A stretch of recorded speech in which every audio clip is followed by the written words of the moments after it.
In this guide, I'm going to show you how you can access your files here on an iPhone. Before we do dive in this video, make sure to like the video and subscribe to the channel with all notifications on. It really does help with the channel. It lets us know that you want more iPhone content just like this. We'd greatly appreciate it. Now, maybe you've been saving or downloading files, and now you're wondering how exactly you can find them. Here's exactly what you're going to want to do.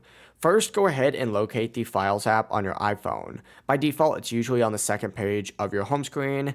If you don't actually see it, swipe down and just search for it just like so, and then open up that app. Now at the bottom, you're going to see three different tabs: Browse, Recents, and Shared. Go ahead and select Browse because it's going to let you check different storage locations like on my iPhone or iCloud Drive.